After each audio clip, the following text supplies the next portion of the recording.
A lot of things, because I don't know if I'm going to be cold or hot or probably both each day. I brought grapes. I got grapes through security. That's it. I put some clothes in this drawer and some clothes in this drawer. Excited to meet everybody and see what we have in store for the week. It's a beautiful place. Just gotta stay away from the bar. Oh, why? And the restaurants. And we'll be in good shape. So why do we need manifestation? I usually start this workshop and I tell you a small story about a Zen master. And this Zen master has obviously a lot of students. And one time he tells his students, he gives them like this, sort of like, what would you do in this situation? He's telling you, you're going around the town somewhere and you see this girl walking into a black alley and two guys are going after her, and you get this intuitive feeling that something bad is going to happen. How can the master choose what he wants to manifest into his life? How come he has this control? All of these things are things we're going to talk about. The things we attract into our life, the stories that we tell ourselves, all of these things have to do with manifestation. It feels right to take this course. It's my first day here. When they offered the first Pranic meditation, I had eaten a little bit of orange ahead of time and I noticed a reaction in my body. I was feeling like I wanted more, but I wasn't physically hungry. If you're thinking about this or considering doing it, I just say consider your own truth, your own stillness, not thought, not the rational analytical mind, but just a knowing, is this for you at this time? Try to follow that if you can. It was overwhelming almost with like all the information that Ray was talking about, how the week was going to go. But so on point of exactly what things people need to address in their lives. So for everyone, you can shorten the pause as we move forward. Still inhaling maybe to around 4. Day 2, so far so good. Loving the yoga so far. I'm super excited for the manifestation workshop this afternoon. So we'll see. I'm actually really excited to start the dry fast too. So I'm excited to see what that brings. And I booked my session with Leslie, so I'm already prepared for any emotional things that are going to come up. They're very well prepared. Yes. Are you doing juice today?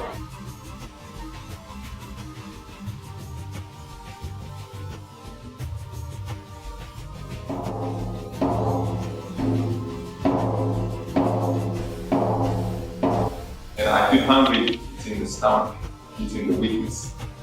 And same thing with thirsty now. When you feel thirsty, don't go drink.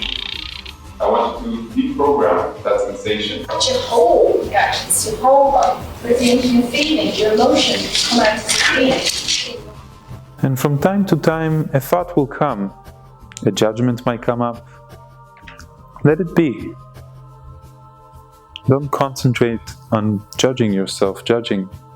This is Jill's. The stage belongs to Jill. It's going to be epic. This is behind the scenes, yeah. You don't want to miss this. Closing your eyes, think of a time in your life, in your past, where you felt that exact emotion you just wrote on your board. Where you felt so unstoppable. 1, 2, 3! Yeah! Animal!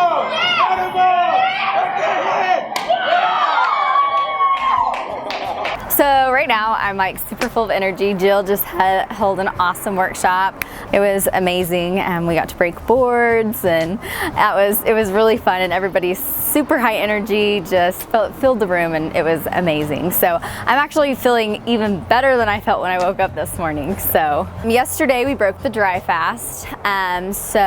Yesterday afternoon actually I was feeling kind of heavy and tired, believe it or not. It's crazy to think that water could be heavy, but from not drinking it for 3.5 days, I really honestly, after I drank it and got my mouth to where it wasn't so dry, I really didn't drink that much water last night. It was kind of amazing, honestly.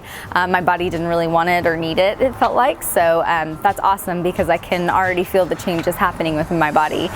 This morning though, I slept really good last night, which I hadn't done during the dry fast. So that was a big refresher. And so this morning I woke up feeling not quite 100%, but you know, I felt way better than I had. A lot of that physical weakness I had throughout the dry fast was subsiding. And so hunger, real hunger that comes from the body, or I feel like having. Be aware of that. Enjoy the smells itself. Right now, you don't really want food that much. Your detox is pretty much completed, and you don't have that gluten addiction and the sugar addiction. Most of it is out of your system. And if there was food here right now, I'm pretty sure that you would feel differently about it. You're not going to see if there's a new type of pastrami, or if there's a new type, something like a rib or something like that. No, you're just like, no, I know what I need. So now, all you're going to go is go for the juices, probably. Everything else will disappear. It will be like blacked out. It will be like, yeah, juice, liquid stuff, water, stuff like that. It will be amazing, because we said less choices, more happiness.